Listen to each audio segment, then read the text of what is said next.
पाद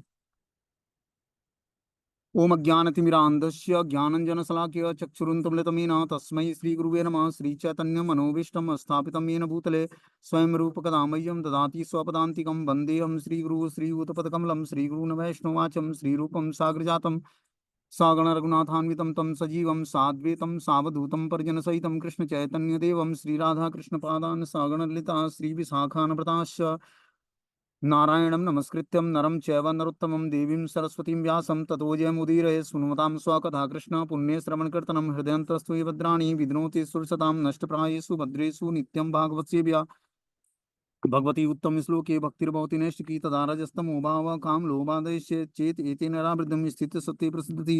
एवं प्रसन्न मनसो भगवद्भक्ति योगता भगवत तत्व विज्ञान मुक्त संगस्य जायते विद्यन्ते हृदय मुरन्ति छिद्यन्ते सर्वसंशयम् क्षीयन्ते चास्य कर्माणि दृष्ट्वा एवात्मनीश्वरे मुखं करोति वाचालं पंगुं लंघयते गिरिं यत्कृपातमहं वन्दे परमानन्दमाधवं। प्रह्लाद नारद पराशर पुंडरीकं व्यासम् अम्बरीश सुख सौनक विस्मदालभ्यां रुक्मांग अर्जुन वसिष्ठं विभीषणादीनं पुण्यानि नामानि परं भागवत स्मरामि।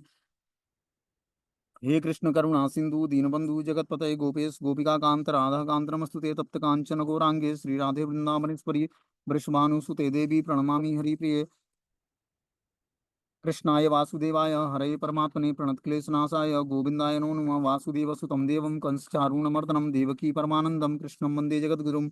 आराध्यो भगवान् ब्रजेशतनयो तद्धाम वृन्दावनं रम्या काचिदुपासना ब्रजवधू वर्गेण या कल्पिता। श्रीमद्भागवतं प्रमाण अमलं प्रेमोपमार्थो महान् श्रीचैतन्य महाप्रभु मतमिदं तत्रादरो नापरः। जय श्री कृष्ण चैतन्य प्रभु नित्यानंद श्री अद्वैत गदाधर श्रीवासादि श्री गौर भक्तवृंद। हरे कृष्णा कृष्ण कृष्णा हरे हरे हरे राम राम राम हरे हरे। इसमें आज हम लोग को पढ़ना है श्रीमद् भागवतम का 10th कैंटो अध्याय संख्या 29 और श्लोक संख्या जो है, जैसे हमने स्टोरी बताई थी कि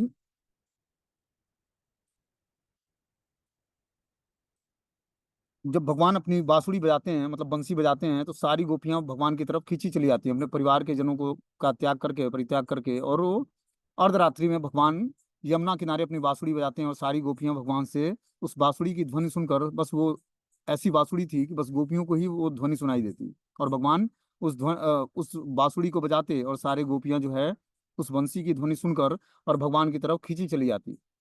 ठीक है ना। तो उन्होंने अपने परिवार के सदस्यों का कहना न मानते हुए और भगवान की को आनंद प्रदान करने के लिए वो भगवान से मिलने के लिए आ गई अर्धरात्रि में। इसी में बताना कि सुखदेव गोस्वामी परीक्षित महाराज को बताते हैं कि जिन गोपियों को कमरे में बंद करके श्री कृष्ण के पास जाने से रोका गया, मतलब कुछ गोपियां ऐसी थी जिनके घर वालों ने कमरे में बंद कर दिया, उनको जाने नहीं दिया, उन्होंने अपने शरीर त्याग दिए। इसे दो दृष्टि से समझा जा सकता है। एक तो उन्होंने अपना वास्तव में अपना शरीर त्याग दिया और दूसरा यह कि उन्होंने अपने अस्तित्व के भौतिक भाग को त्याग दिया और अपने आध्यात्मिक रूप को बनाए रखा। इस तरह से उन्होंने क्या किया, अपने कुछ गोपियों ने तो अपना वास्तविक शरीर ही त्याग दिया भगवान के विरह में, लेकिन कुछ गोपियों ने क्या किया, अपने को भगवान के भाव में एकदम एब्जॉर्ब कर लिया। मतलब उन्होंने अपने भौतिक भाग का त्याग करके और आध्यात्मिक रूप पर स्थिर हो गए, अपनी चेतना को पूर्ण रूपेण कृष्ण भावनाभावित बना लिया। बोलते हैं कि जब गोपियां श्री कृष्ण के सामने आई तो श्री कृष्ण ने औपचारिक रूप से उनका स्वागत करते हुए ऐसी बातें कही कि गोपियां भ्रमित हो गई। स्वागत करते हुए ऐसी बातें कही कि गोपियां भ्रमित हो गई। हे गोपियां, तुम्हारा स्वागत है। अब भगवान के पास जब मिलने आती हैं गोपियां तो भगवान बोलते हैं कि आप लोग इतने अर्धरात्रि को आए हो हमारे पास, आप लोगों का स्वागत है। भगवान इस तरह से बोलते हैं, तुम्हें प्रसन्न करने के लिए मैं क्या कर सकता हूँ? क्या ब्रज में सब कुछ कुशल तो है ना? कृपया यहाँ आने का कारण तो बताओ। तो इस तरह से भगवान क्या करते हैं, गोपियों से पूछते हैं कि यहाँ पर यमुना किनारे अर्धरात्रि में आने का क्या प्रयोजन है तुम लोगों का?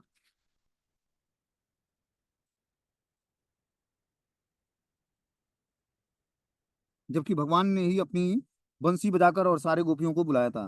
क्या बोलते हैं, श्री भगवान उवाच स्वागतम ओ महाभाग प्रियम की कर्णा ब्रज शयान नामयम क्वचिद ब्रूता गमन कारणम। भगवान कृष्ण ने कहा कि हे अति भाग्यवती नारीगण, तुम्हारा स्वागत है। मैं तुम लोगों की प्रसन्नता के लिए क्या कर सकता हूँ? ब्रज में सब कुछ कुशल मंगल तो है, तुम लोग अपने यहाँ आने का कारण मुझे बताओ। तो इस तरह से भगवान पूछते हैं कि हे भाग्यवती नारियां, तुम लोगों का इस यमुना किनारे तट पर स्वागत है। और तुम लोगों की प्रसन्नता के लिए मैं क्या कर सकता हूँ, मैं क्या सेवा कर सकता हूँ आप लोगों की प्रसन्नता के लिए। ब्रज में सब कुछ कुशल मंगल तो है आपके परिवार में, तुम लोग अपने यहाँ आने का कारण मुझे बताओ। इस तरह से भगवान गोपियों से कारण पूछते हैं कि यहाँ पर आने का क्या कारण है, क्या प्रयोजन है। यह रात अत्यंत भयावनी थी और भयावने प्राणी इधर उधर फिर रहे थे। हे पतली कमर वाली स्त्रियों, ब्रज लौट जाओ, स्त्रियों के लिए यह उपयुक्त स्थान नहीं है। भगवान ने बोला कि इतनी अर्धरात्रि में आप लोग यहाँ पर किस कारण से आए हो, ये अर्धरात्रि में आना, ये जगह उपयुक्त नहीं है, खासकर स्त्रियों के लिए। इस पर श्रील विश्वनाथ चक्रवर्ती ठाकुर पाद लिखते हैं टीका कि गोपियों ने सोचा, हाय हाय, हमारे पारिवारिक उत्तरदायित्व, हमारी शालीनता और हमारी लज्जा को छिन्न भिन्न करने के बाद तथा नित्य प्रति हमारा भोग करते रहने पर, और अब हमें अपनी बांसुरी से यहाँ तक खींच करके वह हमसे पूछ रहा है कि हम क्यों आई हैं। तो भगवान स्वयं बांसुरी बजाकर और सारे गोपियों को आकर्षित किया था। ये बांसुरी ऐसी थी कि जो भी इसकी ध्वनि सुनती गोपी वो सम्मोहित हो जाती भगवान की तरफ, आकर्षित हो जाती और खींची चली जाती भगवान की तरफ।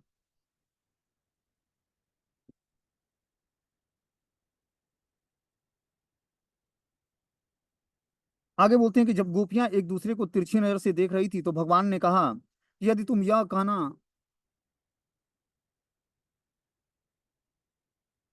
जब गोपियां एक दूसरे को तिरछी नजर से देख रही थी तो भगवान ने कहा, यदि तुम यह कहना चाहो कि भगवान की पूजा करने के लिए रात में खिलने वाले पुष्प पुष्प लेने आई हैं, तो अपनी तिरछी नजरों से तुम लोग उन फूलों को देख रही हो। मैं तुम्हारे बहाने को नहीं मान सकता, क्योंकि देश काल और परिस्थिति ये उपयुक्त नहीं है। तो भगवान ने बोला कि हे गोपियां, अगर जो आप बहाना बनाते हो कि मैं इतनी रात गए भगवान के लिए पूजा के लिए पुष्प चुनने आई हूँ, तो ये भी मान्य नहीं है, क्योंकि ये काल समय और परिस्थिति उपयुक्त नहीं है। आगे भगवान बताते हैं कि सर्वव्यापक चांदनी ने इस रात को तनिक भी भयानक भयानक नहीं रहने दिया, इसलिए यह जंगल हानि रहित प्राणियों तथा हिरनियों से बसा हुआ है, या फिर बाघ जैसे पशुओं से जो वृंदावन के अहिंसक वातावरण के कारण हानि रहित हो चुके हैं। अतः तुम इस रात में भयभीत नहीं होना चाहिए। या फिर कृष्ण का आशय यह हो सकता है कि तुम लोगों को अपने पतियों या परिवार वालों से भयभीत नहीं होना चाहिए, क्योंकि रात में भयानक पशुओं के होने से वे इस स्थान पर नहीं आएंगे। तो भगवान कुछ ही क्षणों में अपने बात को पलट देते हैं, बोलते हैं कि अब आ गए हो आप लोग, तो ये सर्वव्यापक चांदनी रात है, इसमें जो हिंसक पशु हैं वो वृंदावन में रहने के कारण उनकी जो अहिंसक नेचर है, हिंसा करने का नेचर है, वो समाप्त हो चुका है। और आप लोग के जो घर वाले हैं वो इस जंगल में नहीं आएंगे। क्यों नहीं आएंगे? उनको पता है कि इस जंगल में अहिंसक जानवर रहते हैं। अतः तुम्हें इस रात से भयभीत नहीं होना चाहिए। या फिर कृष्ण का आशय यह हो सकता है कि तुम लोगों को अपने पतियों और परिवार वालों से भयभीत नहीं होना चाहिए, क्योंकि रात में भयानक पशुओं के होने से यह स्थान तक नहीं इस स्थान तक नहीं आ सकते हैं। अतः तुम लोग ब्रज वापस लौट जाओ, अपितु मेरे संग यहाँ रुको। इस तरह से भगवान उन ब्रज बालाओं को बोलते हैं कि या तो ब्रज लौट जाओ या मेरे साथ यहाँ पर रुको।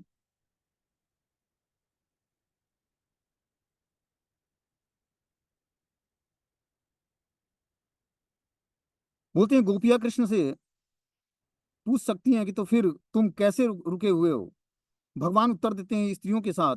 तो क्या तुम किसी भी स्त्री को अपने साथ रहकर संतुष्ट रहते हो? गोपियां भगवान कृष्ण से पूछती हैं कि फिर तुम कैसे रुके हुए हो, और ये जंगल भयावह है, अंधेरी रात है, तो तुम क्या कर रहे हो यहाँ पर, तुम क्यों रुके हुए हो?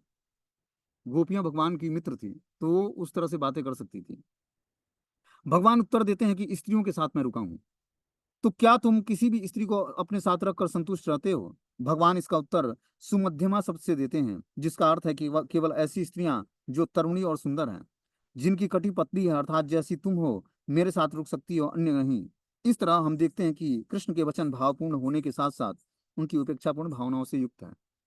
तो भगवान कुछ ही देर में जो है उपेक्षापूर्ण बातें करते हैं कि आप लोग ब्रज लौट जाओ पहले, और फिर बोलते हैं कि आप लोग ये जंगल कि जो हिंसक पशु हैं वृंदावन होने के कारण इनकी हिंसा करने का नेचर समाप्त हो गया है।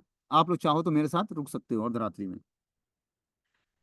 आगे बता रहे हैं कि तुम्हारी माताएं, पिता, पुत्र, भाई और पति तुम्हें घर पर न पाकर निश्चित रूप से तुम्हें ढूंढ रहे होंगे। अपने परिवार वालों के लिए चिंता मत उत्पन्न करो। भगवान क्या बोलते हैं कि तुम्हारे घर परिवार जो वाले हैं, माता, पिता, पुत्र, भाई और पति, वो तुम्हें हो सकता है कि न पाकर घर में ढूंढते रहे हों, लेकिन अपने परिवार वालों की चिंता उत्पन्न मत करो।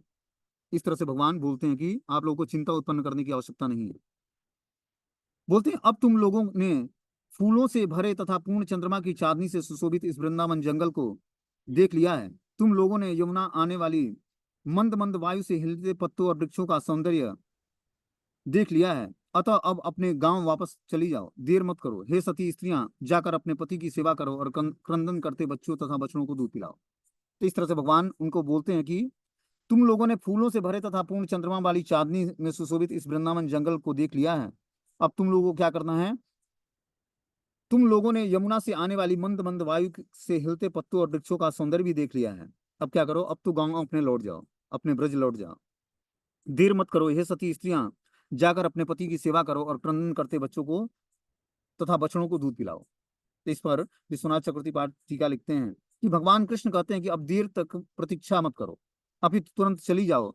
सती शब्द का अर्थ है गोपियां पतिव्रता हैं, इसलिए कृष्ण इंगित करते हैं कि गोपियों को जाकर अपने पतियों की सेवा करनी चाहिए, जिससे वे अपने धार्मिक कृत्य पूरे कर सकें।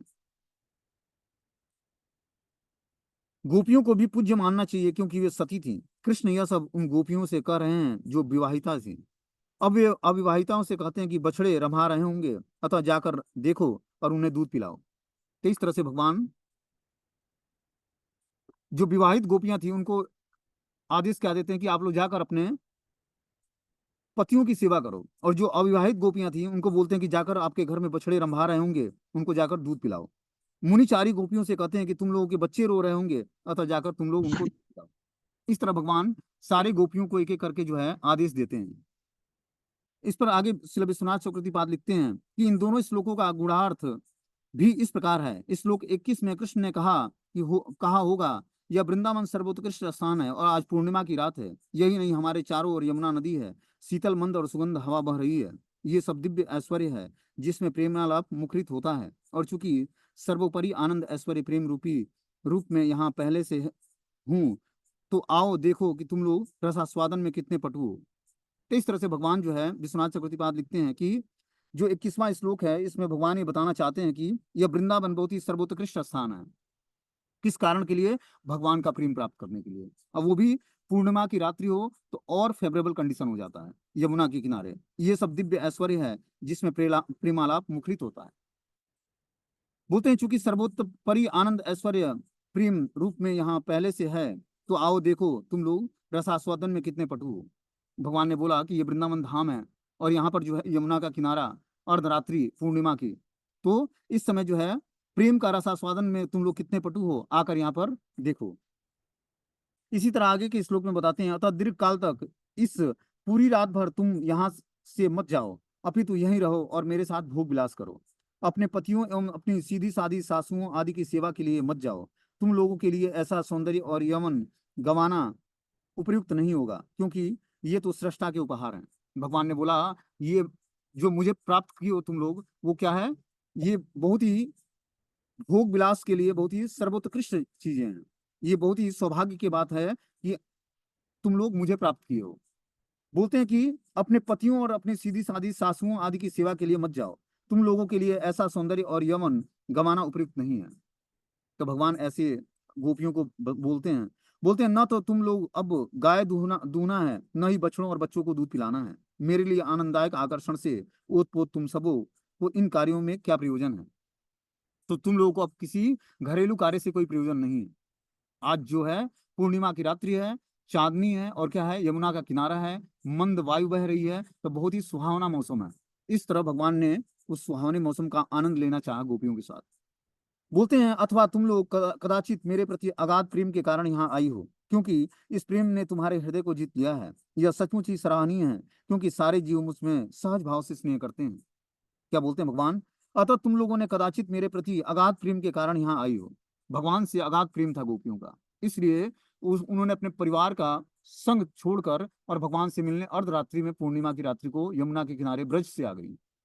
वृंदावन 84 कोस की सारी गोपियां जो है वृंदावन आ गई भगवान से मिलने के लिए। एक्चुअल में वृंदावन जो ब्रज 84 कोस है, ये क्या है, कमल की पंखुड़ी की तरह है। हम लोगों को दिखता है कि 84 लाख 84 कोस है, ठीक है ना। लेकिन क्या है कि भगवान की जो लीलाएं होती हैं वो एक कमल पंखुड़ी के समान, पूरा ब्रजमंडल उस कमल के पंखुड़ी पर निवास करता है। और एक कदम बढ़ाया तो वृंदावन, और एक कदम बढ़ाया तो अपने घर पे। इस तरह से पूरा ब्रजमंडल जो है एक कमल का एक फूल है, और उस पर जिस तरह बहुत सारी पंखुड़ियां होती हैं, उसी तरह बहुत सारे क्षेत्र हैं वृंदावन के, मतलब ब्रज के। तो इस तरह से गोपियां भगवान से मिलने अर्धरात्रि में आती हैं। बोलते हैं अगाध प्रेम के कारण तुम लोग यहाँ आई हो और हमारे हृदयों को जीत लिया है। यह सचमुच ही सराहनीय है, क्योंकि सारे जीव मुझ में सहज भाव से स्नेह करते हैं। क्या बोलते हैं कि ये बहुत ही सराहनीय है, क्योंकि सारे जीव मुझे बहुत ही सराहनीय भाव से प्रेम करते हैं। आप लोग बहुत ही सराहनीय भाव से मुझे प्रेम करते हो, इसलिए अर्धरात्रि में यहाँ यमुना के किनारे आप लोग आए हो। स्त्रियों का परम धर्म है कि वो निष्ठापूर्वक अपने पति की सेवा करे और अपने पति के परिवार के प्रति अच्छा व्यवहार करे और अपने बच्चों की ठीक ठीक से देख रेख करे। अब देखो, अभी तक भगवान कुछ और बोल रहे थे, अब तुरंत ही बात पलट देते हैं। क्या बोलते हैं कि स्त्री का परम धर्म क्या है, कि उसको अपने पति की सेवा करनी चाहिए, अपने पति के परिवार वालों से अच्छा व्यवहार करना चाहिए और अपने बच्चों की ठीक से देख रेख करनी चाहिए। अभी तक भगवान कुछ और बोल रहे थे कि आओ और क्या करो, इस चांदनी रात का आनंद लो मेरे साथ। और यहाँ बोलते हैं कि स्त्री का परम धर्म है कि वो निष्ठापूर्वक अपने पति की सेवा करे और परिवार वालों को के साथ अच्छा व्यवहार करे और बच्चों के साथ ठीक से देख रेख करे उनकी। इस पर शिलाजीव गोस्वामी टीका लिखते हैं कि गोपियों ने असली शाश्वत पति तो श्री कृष्ण है, घर में रहने वाले तथाकथित पति नहीं, जो झूठे ही गोपियों को अपनी संपत्ति मानते थे। इस प्रकार अमाया शब्द बिना माया के यह प्रकट करता है कि गोपियों का परम धर्म तो अपने असली प्रेमी भगवान श्री कृष्ण की सेवा करना है। तो ब्रजमंडल की जो गोपियां थी, उनके वास्तविक पति तो भगवान श्री कृष्ण ही थे, ठीक है ना। और उनका मात्र एक उद्देश्य था कि मैं कैसे श्री कृष्ण को प्रसन्न करूं। लेकिन भगवान यहाँ पर फिर दोहरा बातें करते हैं। आगे बोलते हैं, जो स्त्रियां अगले जीवन में उत्तम लोक प्राप्त करना चाहती हैं, उन्हें चाहिए कि उसे अपने पति का कभी भी परित्याग न करें। जो अपने धार्मिक स्तर से नीचे न गिरा हो, चाहे वो दुष्चरित्र, अभागा, वृद्ध, अज्ञानी, बीमारी या निर्धन ही क्यों न हो, और जो ऐसा पति भी हो, तभी भी भगवान बता रहे हैं कि ऐसी स्त्रियां अगले जीवन में उच्च लोकों को प्राप्त करती हैं। क्या करने से? वो जो अपने पति का कभी भी परित्याग नहीं करती हैं, भले वो अपने धार्मिक स्तर से नीचे गिर गया हो या दुष्चरित्र हो, अभागा हो, वृद्ध हो, अज्ञानी हो, बीमारी हो या निर्धन हो, तभी भी उसका हम परित्याग नहीं कर सकते। आगे बता रहे हैं कि कुलीन स्त्रियों के लिए क्षुद्र व्यभिचार सदा ही निंदनीय है। इनसे स्वर्ग जाने में बाधा पहुंचती है, उसकी ख्याति नष्ट हो जाती है, ये उसके लिए कठिनाई और भय उत्पन्न करने वाली है। मेरे विषय में सुनने और मेरे अर्चा विग्रह रूप का दर्शन करने, मेरे ध्यान करने और मेरी महिमा का श्रद्धापूर्वक कीर्तन करने की भक्तिमय विधियों से मेरे प्रति दिव्य प्रेम उत्पन्न होता है। केवल शारीरिक सानिध्य से वैसा ही फल नहीं होता। अतः तुम लोग अपने घर को लौट जाओ। इस तरह से भगवान बोलते हैं कि हे गोपियां, मेरे विषय में कथा का श्रवण करने से, मेरे श्री विग्रहों का दर्शन करने से, मेरा ध्यान करने से, मेरी महिमाओं का श्रद्धापूर्वक कीर्तन करने से, इन भक्तिमय विधियों का पालन करके तुम लोग मेरे प्रति दिव्य प्रेम उत्पन्न कर सकोगे। केवल शारीरिक सानिध्य से वैसा फल प्राप्त नहीं होगा। और जब 24 घंटे मंदिर में बैठे रहे हैं तो उससे वो फल प्राप्त नहीं होगा। हमें क्या करना पड़ेगा? अर्चा विग्रहों के रूप में भगवान का दर्शन, भगवान के विषय में सुनना, भगवान का ध्यान करना, भगवान की महिमाओं का श्रद्धापूर्वक कीर्तन करना और भक्ति में विधियों का दिव्य प्रेम में आकर उसका गुणगान करना। बता रहे हैं भगवान, ऐसा करोगे गोपियां तो केवल मेरे सानिध्य से वैसा फल प्राप्त नहीं होगा जो ये भक्ति में कार्य करने से प्राप्त होगा। इस पर श्री सुखदेव गोस्वामी बोलते हैं, इति विप्रिय माकन्यम गोप्यो गोविंद भासितम विषण्या भग्न संकल्पा चिंता मा दुरत्याम। सुखदेव गोस्वामी ने कहा कि गोविंद के इस अप्रिय वचनों को सुनकर गोपियां खिन्न होती हैं। देखो, भगवान ने तीन बातें एक ही समय में बोला। पहले बोला कि आकर हमारे साथ चांदनी रात में पूर्णिमा के और यमुना के किनारे विहार करो और आनंद लो। ये यौन भरा मेरा शरीर प्राप्त हुआ है तुम लोगों को, तो अखंड सौभाग्य है तुम लोगों को। दूसरा क्या बोलते हैं कि जाकर तुम लोगों का धर्म है कि तुम लोग अपने पतियों की सेवा करो। इससे क्या होगा? तुम लोग को उच्च लोकों की प्राप्ति होगी। तीसरा क्या बोलते हैं? मेरे विषय में सुनने, अर्चा विग्रहों का दर्शन करने और मेरा ध्यान करने और मेरी महिमाओं का श्रद्धापूर्वक कीर्तन करने से भक्तिमय विधियों के प्रति दिव्य प्रेम उत्पन्न हो पाएगा। ये बात सुनकर सुखदेव गोस्वामी बोलते हैं, गोपियां इस अप्रिय वचनों को सुनकर गोपियां खिन्न हो गई। अब कोई, जैसे मान लो कि एक एज एग्जाम्पल मैं भौतिक दूंगा कि कोई व्यक्ति, एक स्त्री और पुरुष है, ठीक है ना। वो बहुत दिनों बाद पुरुष अपने घर पे आता है और बोलता है कि मेरे फोटो को देखकर तुम लोग प्रेम करो। तो ये पॉसिबल नहीं है कि वो साक्षात उपस्थित हो और उससे व्यक्ति प्रेम ना करके उसके फोटो से प्रेम करे। तो ये गोपियां गोविंद के इस अप्रिय वचन को सुनकर गोपियां खिन्न हो गई। कि साक्षात आप उपस्थित हो और हम लोगों को बोलो कि आप अर्चा विग्रहों के रूप में दर्शन करो। इसका क्या मतलब है? उनकी बड़ी बड़ी आशाएं ध्वस्त हो गईं और उन्हें दुर्लग्न चिंता होने लगी। इस तरह से गोपियां अपना घर परिवार छोड़ के आई थी। गोपियों की समझ में नहीं आ रहा था कि वे क्या करें और क्या ना करें। वे कृष्ण के चरण कमलों पर गिरकर उनकी कृपा की भीख मांगने के लिए फूट फूट कर रोने लगी और फिर दूर रहकर अपने घरों को चली जाना चाहती थी, किंतु वे इन दोनों में से एक भी नहीं कर पाई। अतः उन्हें अत्यधिक चिंता होने लगी। बोलते हैं गोपियां अपना सिर झुकाए और शोकपूर्ण गहरे श्वास से लाल लाल ओठों को सुखाए हुए अपने पैर की अंगूठी से धरती कुरेदने लगी। उनकी आंखों से आंसू बहने लगे, जिन्होंने अपने साथ उनके काजल को बहाते हुए उनके स्तनों पर लेपित सिंदूर को धो डाला। इस तरह गोपियां अपने दुख से के भार को चुपचाप सहन करती रही और खड़ी रही। इस तरह से सारी गोपियां क्या करती हैं? सिर झुकाकर और शोकपूर्ण हो जाती हैं और अपने लाल लाल ओठी जो है उनका सूख जाता है। पैर से क्या करते हैं? अंगूठे से धरती कुरेदने लगती हैं और उनकी आंखों से आंसू बहने लगता है भगवान की इस मर्माहत बातों को सुनकर। और उनके जो आंखों में काजल लगा था वो बहकर उनके स्तनों पर फैल जाता है और सारा सिंदूर धुल जाता है। इस तरह गोपियां अपने दुख के भार से चुपचाप सहन करती हुई खड़ी रहती हैं भगवान के सामने।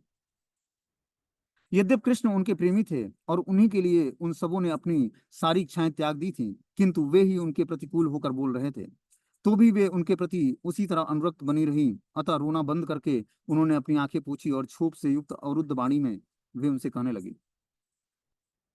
तो भगवान ये उनकी परीक्षा ले रहे थे। गोपियां भगवान से बहुत ही प्रेम करती थी, बहुत ही अनुरक्त थी। बोलते हैं कृष्ण उनके प्रेमी थे और उन्हीं के लिए उन सबों ने अपनी सारी इच्छाएं त्याग दी थी, किंतु वे उनके प्रतिकूल होकर बोल रहे थे। भगवान क्या बोलते हैं? प्रतिकूल बोलते थे। उन्होंने कई कारण दिया घर लौटने का, लेकिन गोपियां अनुरक्त होने के कारण कृष्ण ने रोना बंद करके और अपनी आंखें पोंछने लगी और क्षोभ युक्त और रुद्ध वाणी में भगवान से बोली। बोलते हैं उनके प्रति अगाध प्रेम से उत्पन्न क्रोध के कारण उनकी वाणी अरुद्ध हो गई थी और वे उन्हें त्यागने के लिए राजी नहीं थी। वे नहीं चाहती थी कि कृष्ण उनका परित्याग करें। अब आगे गोपियां क्या बोलती हैं कि मेवं विभो अर्हति भगवान गदितुम दृशम सत्यज्ययम सर्व विषया सत्वम पादमूलम भक्ता भजस्व दुर्वग्रहम मा त्याज अस्मान देवा यथादि पुरुषम भजते मुमुक्षुनः। सुंदर गोपियों ने कहा, हे सर्वशक्तिमान, आपके इस निर्दयता पूर्ण बातों को सुनकर हमारा हृदय टूट गया है। आप हमें ठुकराए नहीं। हमने आपके चरण कमलों की भक्ति करने के लिए सारी भौतिक भोगों का परित्याग कर दिया है। अरे हठीले, आप हमसे उसी तरह प्रेम करें जिस तरह श्री नारायण अपने भक्तों से प्रेम करते हैं जो मुक्ति के लिए प्रयास करते हैं। इस तरह से वो नारायण के प्रेम को सर्वोत्कृष्ट बताती हैं, क्योंकि भगवान कृष्ण उनके लिए भगवान नहीं थे। कृष्ण को तो वो प्रेमी मानती थी गोपियां। बोलती हैं कि जिस तरह नारायण अपने भक्तों से प्रेम करते हैं, वही स्थिति आप हम लोगों के साथ भी करें। आप भी हम लोगों को प्रेम दें, हमें ठुकराए नहीं। हमने आपके चरण कमलों की प्रेम पूर्वक भक्ति करके भौतिक भोगों का परित्याग किया है। बोलते हैं, हे प्रिय कृष्ण, एक धर्मज्ञ की तरह आपने हमें उपदेश दिया है कि स्त्रियों का उचित धर्म है कि वे अपने पतियों, बच्चों और अन्य संबंधियों की निष्ठापूर्वक सेवा करें। वे अपने पतियों, बच्चों और अन्य संबंधियों की निष्ठापूर्वक सेवा करें। हम मानती हैं कि यह सिद्धांत वैध है, किंतु वास्तव में यह सेवा तो आपकी की जानी चाहिए। हे प्रभु, आप ही तो हमारे देहधारियों के सर्वप्रिय मित्र हैं। असल में आप उनके संबंधी घनिष्ठतम संबंधियों तथा उनकी आत्माएं हैं। तो अब बातों को काटते हुए गोपियां क्या बोलती हैं कि हे धर्मज्ञ प्रिय कृष्ण, हमारा वास्तविक और उचित धर्म तो है कि हम अपने पतियों, बच्चों और अन्य संबंधियों की निष्ठापूर्वक सेवा करें। ये बात वैध है, सही है, लेकिन वास्तव में यह सेवा तो आपकी की जानी चाहिए। वास्तविक सेवा तो आपकी की जानी चाहिए, क्योंकि हे प्रभु, आप ही तो समस्त देहधारियों के प्रिय मित्र हैं। असल में आप उनके घनिष्ठ संबंधियों तथा उनकी आत्माएं हैं। तो इस तरह से गोपियां भगवान को बोलती हैं कि निश्चित रूप से हमें परिवार वालों को की सेवा करनी चाहिए, लेकिन उससे कहीं ज्यादा जरूरी है कि आपकी सेवा करना, क्योंकि आप हमारी आत्माएं हैं और हम आपसे प्रेम करते हैं। सुविज्ञ आध्यात्मिक जन सदैव आपसे स्नेह करते हैं, क्योंकि वे आपको अपने असली आत्मा और शाश्वत प्रेमी मानते हैं। हमें अपने इन पतियों, बच्चों और संबंधियों से क्या लाभ मिलता है जो हमें केवल कष्ट देने वाले हैं। अतः हे परम नियंता, हम पर कृपा करें। हे कमल नेत्र, आप अपना सानिध्य चाहने की हमारी चिर पोषित अभिलाषा आशा को छिन्न मत करें। तो इस तरह से गोपियां भगवान के सामने बहुत ही मधुर वाणी में भगवान से रिक्वेस्टेड भाषा बोलती हैं। वो क्या बोलती हैं कि सुविज्ञ आध्यात्मिक जन सदैव आपसे स्नेह करते हैं। आपसे प्रेम करते हैं, जो सुविज्ञ लोग हैं, आध्यात्मवादी हैं, क्योंकि वे आपकी असली आत्मा और शाश्वत प्रेमी मानते हैं। आपको अपना वास्तविक आत्मा और वास्तविक प्रेमी मानते हैं। हमें अपने इन पतियों और बच्चों और संबंधियों से क्या लाभ, जो हमें केवल कष्ट ही देने वाले हैं। अतः हे परम नियंता, हम पर कृपा करें। और हे कमल नेत्र, आप अपना सानिध्य चाहने की हमारी चिर पोषित अभिलाषा आशा को छिन्न मत करें। हमारी जो चिर अभिलाषा है आपका सानिध्य और आपका प्रेम प्राप्त करने का, इस अभिलाषाओं को आप छिन्न भिन्न न करें, इस आशाओं को तोड़े ना। बोलते हैं, आज तक हमारे मन गृह कार्यों में लीन रहा, किंतु आपने सरलता पूर्वक हमारे मन और हमारे हाथों को हमारे गृह कार्यों से चुरा लिया है। अब हमारे पांव आपके चरण कमलों के में एक पग भी दूर नहीं हटेंगे। हम ब्रज वापस कैसे जा सकते हैं? हम वहां जाकर क्या करेंगे? इस तरह से भगवान से बोलती हैं कि आपने सरलता पूर्वक हमारे मन और हाथों के कार्यों, जो कार्य करने की शैली है, उसको चुरा लिया है।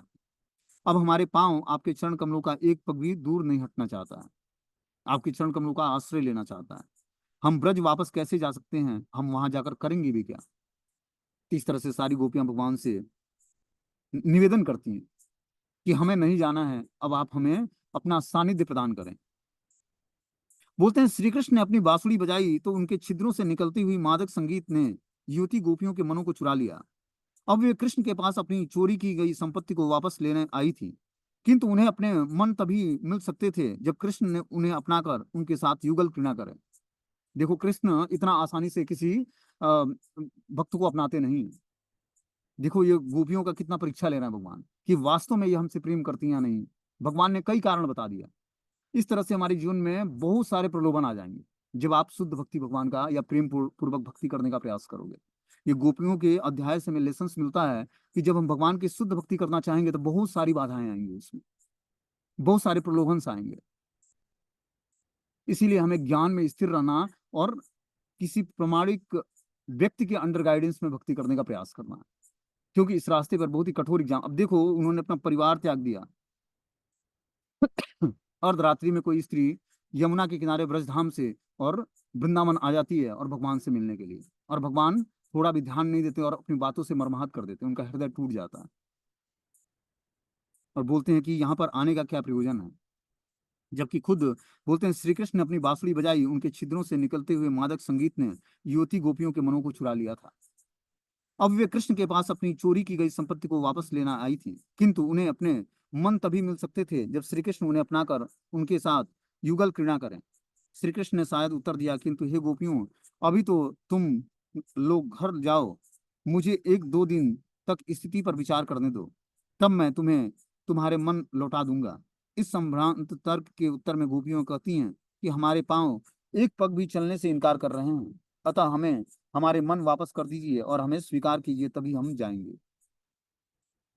तो भगवान ने अपनी बांसुरी बजाकर गोपियों के मन और चित्त को जो है अपने में समाहित कर दिया था। लेकिन गोपियां ये चाहती थी कि हमें सशरीर भगवान स्वीकार कर लें, ठीक है ना। तो पहले क्या होता है कि भगवान जो है आपके मन और चित्त को अपने में लगा देते हैं और फिर जाकर एग्जाम लेते हैं। ऐसा नहीं कि एग्जाम पहले होगा, आपके मन और चित्त को स्थिर कर देंगे, फिर आपके विश्वास को देखेंगे कि आप पूर्ण विश्वास के साथ भगवान से जुड़े रहते हो या फिर एग्जाम में फेल हो जाते हो। लेकिन गोपियां अड़ी रही उस बात पर। बोलते हैं कि हे कृष्ण, हमारे हृदयों के भीतर की अग्नि, जिसे आपने अपनी हंसी से युक्त चितवन के द्वारा तथा अपनी वंशी के मधुर संगीत से प्रज्वलित किया है, उन पर कृपा करके अपने ओठों का अमृत डालिए। यदि आप ऐसा नहीं करेंगे तो हे सखा, हम आपके वियोग की अग्नि में अपने शरीर को भस्म कर देंगे। इस प्रकार गोपियों की तरह ध्यान द्वारा आपके चरण कमलों के धाम को प्राप्त करेंगे। क्या बोलती हैं गोपियां, हे कृष्ण, हमारे हृदय के भीतर की अग्नि, जिससे आपने अपनी हंसी से युक्त चितवन के द्वारा अपनी वंशी के मधुर संगीत से प्रज्वलित किया है। भगवान अपनी मंद मंद मुस्कान से और बंसी की ध्वनि से उस गोपियों के हृदय में अग्नि को प्रज्वलित कर दिया, प्रेम की अग्नि को जला दिया। उन पर कृपा करने के लिए अपने ओठों का अमृत डालिए। भगवान से बोलती हैं कि आप हम पर कृपा करें और अपने ओठों का अमृत डालें हम पर, मतलब हमारा आलिंगन करें। यदि आप ऐसा नहीं करते हैं तो हे सखा, हम आपके वियोग की अग्नि में अपने शरीर को भस्म कर देंगे, क्योंकि आपने हमारे मन और चित्त को चुरा लिया। अब जब तक हमारा मन और चित्त नहीं रहेगा तब हम अपने घर वापस जाकर भी करेंगे क्या? इस प्रकार योगियों की तरह ध्यान द्वारा अपने आपके चरण कमलों का धाम को प्राप्त करेंगे। बोलते हैं गोपियां कि अगर जो आप हम लोग का आलिंगन नहीं करते हैं और इस वियोग की अग्नि को आप शांत नहीं करते हैं, तो हम इस वियोग की अग्नि में अपने शरीर को भस्म कर देंगे। और क्या करेंगी, योगियों की तरह ध्यान को आपके चरण कमलों में स्थिर करके आपके धाम को प्राप्त करेंगे।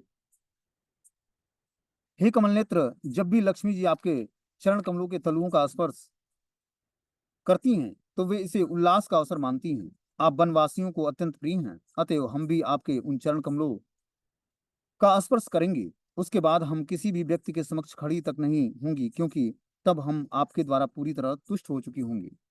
क्या बोलती हैं गोपियां, हे कमलनेत्र भगवान कृष्ण, भगवान तो बोलती नहीं थी वो, क्योंकि कृष्ण को भगवान नहीं मानती थी। बोलती थी, हे कमलनेत्र, जब भी लक्ष्मी जी आपके चरण कमलों के तलुओं का स्पर्श करती है तो बहुत ही उल्लास का अवसर मानती है। जब भगवान के चरण कमलों का तलुओं का को टच करती है तो लक्ष्मी उल्लासित हो जाती है। अब वनवासियों को अत्यंत प्रिय हैं, वृंदावन वासियों को अत्यंत प्रिय हैं, अतएव हम आपके उन चरण कमलों का स्पर्श करेंगे। जो आपके चरण कमल हैं कमलवत, उसका मैं स्पर्श करूंगी। उसके बाद हम किसी भी व्यक्ति के समक्ष खड़ी तक नहीं होंगी, क्योंकि तब हम आपके द्वारा पूरी तरह तुष्ट हो चुकी होंगी। तो इस तरह से भगवान के चरण कमलों को टच करके गोपियां बोलती हैं कि आप अगर जो हमारा आलिंगन नहीं करते तो आप क्या करें, अपने चरणों को हमें टच करने दें, छूने दें, जिससे हम लोग पूर्ण रूपेण संतुष्ट हो जाएंगे। बोलते हैं जिस लक्ष्मी की कृपा कटाक्ष के लिए देवतागण महान प्रयास करते रहते हैं, उस उन्हें भगवान नारायण के वक्षस्थल पर सदैव विराजमान रहने का अनुपम स्थान प्राप्त है। फिर भी वे उनके चरण कमलों की धूल पाने की इच्छुक रहती हैं। क्या बोलती हैं गोपियां, जिस लक्ष्मी जी की कृपा कटाक्ष के लिए देवतागण महान प्रयास करते हैं कि लक्ष्मी जी की कृपा मिल जाए हमें, वो भगवान नारायण के वक्षस्थल पर सदैव विराजमान रहती हैं और अनुपम स्थान प्राप्त करती हैं। भगवान नारायण के शीश पर लक्ष्मी जी निवास करती हैं। फिर भी वे उनके चरण कमलों की धूल पाने के इच्छुक हैं। फिर भी वो लक्ष्मी जी जो है भगवान कृष्ण से मिलने आती हैं और उनके रास नृत्य में जो है भगवान के चरण कमलों का एसोसिएशन प्राप्त करना चाहती हैं। यद्यप उन्हें इस धूल से तुलसी देवी तथा भगवान के अन्य बहुत से सेवकों को भी हिस्सा देना पड़ता है, इसी तरह हम भी शरण लेने के लिए आपके चरण कमलों की धूली लेने आए हैं।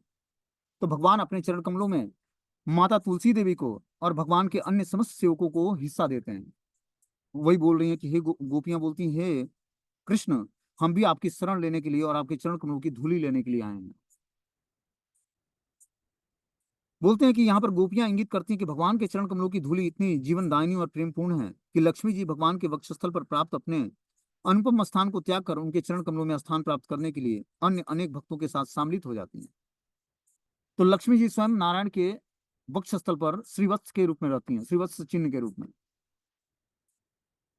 चेस्ट पे भगवान के वक्षस्थल पर निवास करती हैं लक्ष्मी श्रीवत्स चिन्ह के रूप में। लेकिन वो स्थान त्याग कर वो ब्रज में भगवान कृष्ण से मिलने आती है, उनके चरण कमलों की धूली प्राप्त करना चाहती हैं। चूंकि भगवान ने लक्ष्मी को अपने वक्षस्थल पर स्थान दिया है, उन्हें अपने चरण कमलों की धूली देने लेने दी, अतः कृष्ण को चाहिए कि वे अपने सर्वाधिक प्रिय गोपियों को भी वही अवसर प्रदान करें। गोपियों ने याचना की, आखिर आपके चरण कमलों की धूल लेना पूर्णतया वैध है और आपको चाहिए कि आप हमारे इस प्रयास को प्रोत्साहित करें और हमें दूर भेजने का प्रयास न करें। इस तरह से सारी गोपियां भगवान से प्रेयर्स करती हैं। आगे बोलते हैं इसमें, अतः हे सभी संतापों का हरण करने वाले, हम पर कृपा करें। आपके चरण कमलों तक पहुंचने के लिए हमने अपने परिवार तथा घरों को छोड़ा है। हमें आपकी सेवा करने के अतिरिक्त कुछ भी नहीं चाहिए। हमारे हृदय आपकी सुंदर हासमयी चितवन से उत्पन्न तीव्र इच्छाओं के कारण जल रहा है। हे पुरुष रत्न, हमें अपनी दासियां बना ले। भगवान से क्या बोलती हैं गोपियां कि हे सभी संतापों का हरण करने वाले कृष्ण, हम पर कृपा करें। आपके चरण कमल तक पहुंचने के लिए हमने अपने परिवार घरों को छोड़ा है और हमें आपकी सेवा करने के अतिरिक्त कुछ भी नहीं चाहिए। अब देखो, जब इस स्थिति को गोपी भरतो पद कमलया दास दासुनुदास, ये स्थिति जब प्राप्त होगा तो व्यक्ति को अपने परिवार और घरों को छोड़ना पड़ेगा, मात्र कृष्ण की ही शरण ग्रहण करनी, मतलब अकेला उसको पूर्ण रूपेण भगवान पर ही विश्वास करना पड़ेगा। और ये आज नहीं तो कल भक्ति करके हमें छोड़ना ही पड़ेगा सब। ये छूट जाएगा भक्ति करते हुए, ऐसी तीव्रता से भक्ति करना, सब कुछ छूट जाएगा धीरे धीरे, और फिर जाकर हम भगवान के चरण कमलों में शरणागत हो पाएंगे। बोलती है, हमारे हृदय आपकी सुंदर हासमय चितवन से उत्पन्न तीव्र इच्छाओं के कारण जल रहा है। हे पुरुष रत्न, हमें अपनी दासियां बना लें। बोलती है, हमारा हृदय जो है आपकी हास्य में ही, भगवान हमेशा जो है मुस्कुराते रहते हैं। उस हास्य में चितवन को देखकर गोपियां जो हैं उनके अंदर तीव्र इच्छाएं प्रकट होती हैं भगवान से प्रेम की, और बोलते हैं, हे पुरुष रत्न कृष्ण, हमें अपनी दासियां बना लें आप। वालों के घुघराले गुच्छों से घिरे हुए आपके मुख कुंडलों से विभूषित आपके गालों और अमृत से पूर्ण आपके ओठों तथा आपकी स्मृत पूर्ण चितवन को देखकर हमारे भय को भगाने वाली आपकी दो बलिष्ठ भुजाओं को एवं लक्ष्मी जी के आनंद के एकमात्र स्रोत आपके वक्षस्थल को देखकर हम भी आपकी दासियां बनना चाहते हैं। क्या बोलते हैं, इस घुघराले गुच्छों के बाल को देखकर, जो भगवान के मुखमंडल पर घुघराले बाल हैं, कुंडलों से विभूषित भगवान का कान भी है और गाल भी है। जो कुंडल है भगवान के गालों पर टच करता रहता है और कानों को सुशोभित करता रहता है। अमृत से पूर्ण आपकी ओठ और आपकी स्मृत पूर्ण चितवन को देखकर हमारे भय को भगाने वाली आपकी दो बलिष्ठ भुजाएं को एवं लक्ष्मी जी को आनंद देने का एकमात्र स्रोत आपके वक्षस्थल को देखकर हम भी आपकी दासियां बनना चाहती हैं। इस तरह से भगवान के सौंदर्य का गुणगान करती हैं और बोलती हैं कि हम भी आपके सुंदर वक्षस्थल को, जिस पर लक्ष्मी जी निवास करती हैं, हम भी आपकी दासियां बनना चाहती हैं। इस पर श्रील विश्वनाथ चक्रवर्तीपाद लिखते हैं कि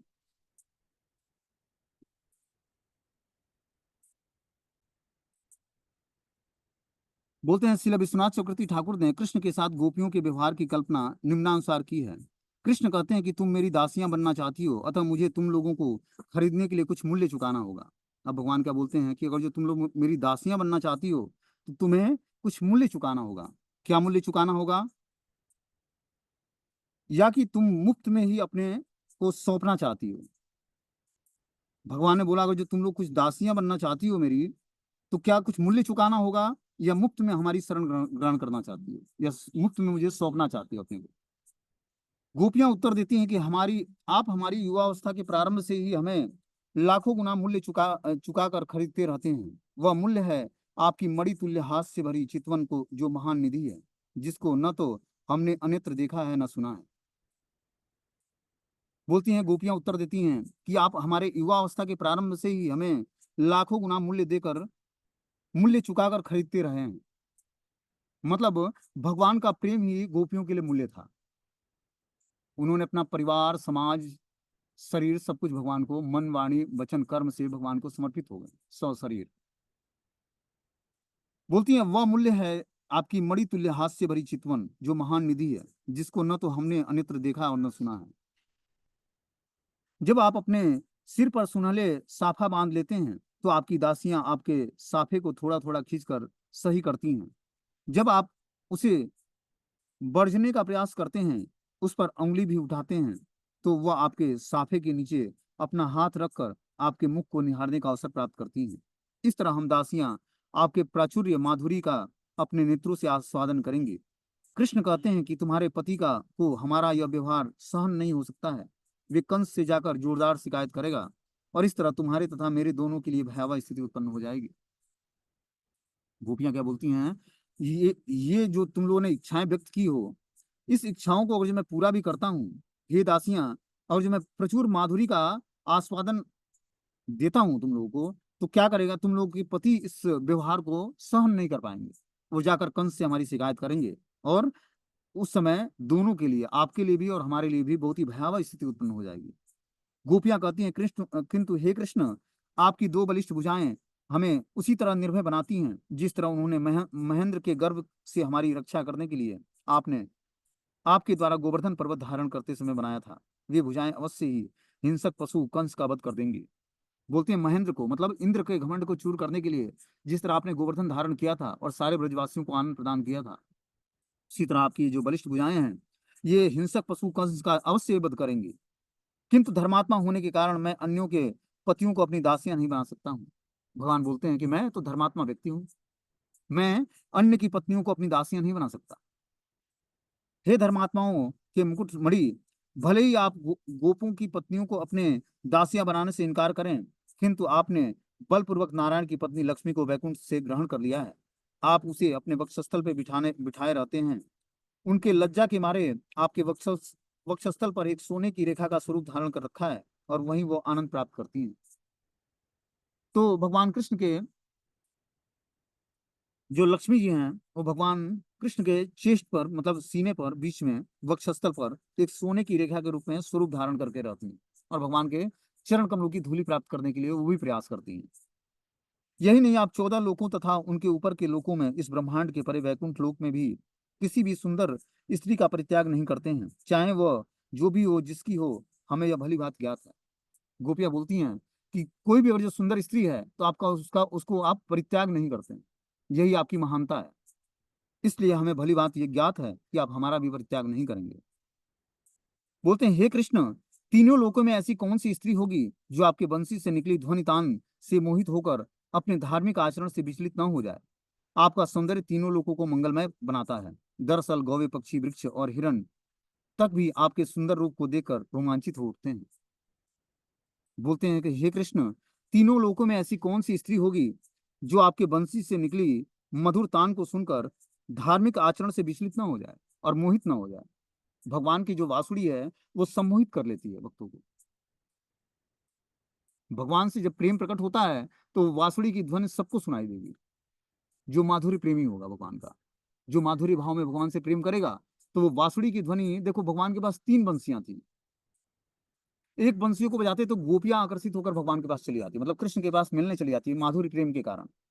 दूसरी बंसी बजाते हैं भगवान तो देवता अपने अपने कार्य में नियुक्त हो जाते हैं, पंक्चुअलिटी के साथ कार्य करते हैं।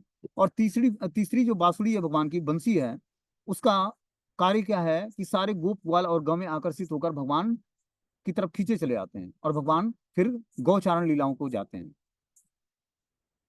इस तरह से भगवान अपनी बंसी की तान छेड़कर और सारे ब्रजवासियों को आनंद प्रदान करते हैं और अपनी तरफ आकर्षित करते हैं।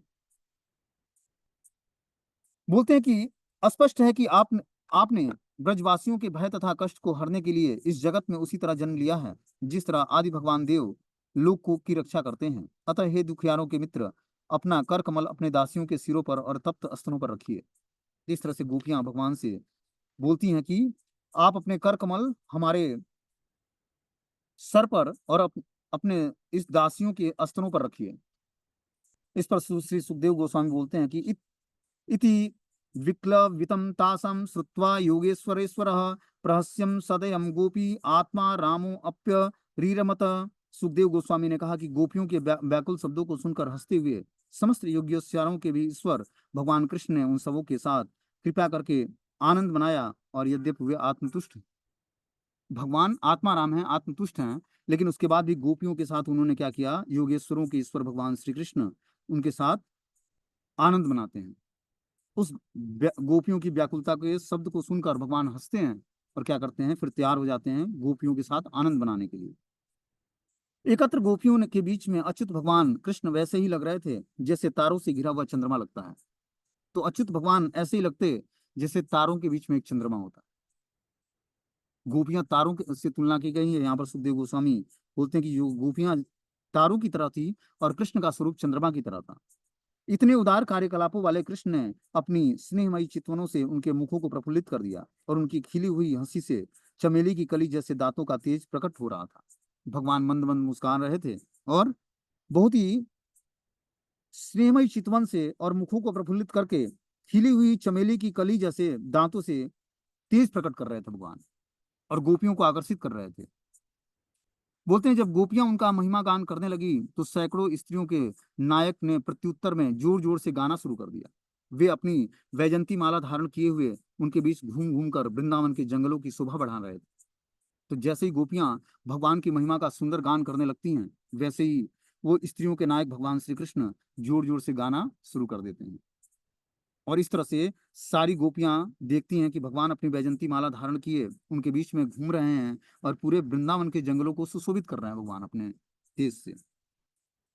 इस पर श्री जीव गोस्वामी लिखते हैं कि कृष्ण ने अनेक अद्भुत तान छोड़ी और राग गाए। गोपियां उनके पीछे पीछे गाती रहीं। इस अवसर पर कृष्ण के गायन का वर्णन श्री विष्णु पुराण में कहा गया है कि कृष्ण शरद चंद्र मसम कौमुदी कुमुदाकरम जगो गोपी जनस तो एकम कृष्ण नाम पुनः पुनः। कृष्ण ने शरदकालीन चंद्रमा, चांदनी और कमलों से पूरित नदी की महिमा का गायन किया और अपनी गोपियों ने केवल उनके नामों का बारंबार कीर्तन किया। इस तरह से सारी गोपियां भगवान के कृष्ण के नाम का कीर्तन करती हैं और भगवान को आनंद प्रदान करती हैं। गोपियां श्री कृष्ण गोपियों समेत यमुना के किनारे गए जहां बालू ठंडी पड़ रही थी। नदियों के तरंगों के स्पर्श से वायु के कमलों की महक थी। वहां कृष्ण ने गोपियों को अपने बाहों में समेट लिया और उनका आलिंगन किया। उन्होंने लावण्यमयी ब्रज बालाओं के हाथ, बाल, जांघें, नाभि और स्तन छू छू कर खेल खेल में अपने नाखूनों से चिकोड़ते और उनके साथ विनोद करते, उनकी तिरछी नजरों से देखते और उनके साथ हंसते हुए उनमें कामदेव जागृत कर दिया। इस तरह भगवान ने अपनी लीलाओं का आनंद लूटा।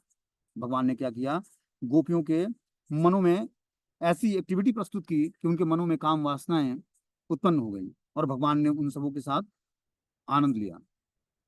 बोलते हैं कि गोपियां, श्री कृष्ण गोपियों समेत यमुना के किनारे जो ठंडे बालू थे उस पर जाने लगे। नदी के तरंगों के स्पर्श से जो वायु थी वो बहुत ही कमलों की महक जैसी थी।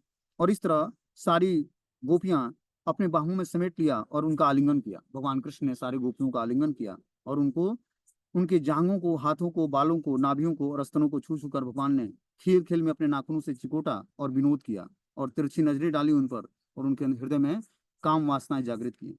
और इस तरह भगवान आनंद लूटते हैं। ठीक है, हरे कृष्ण।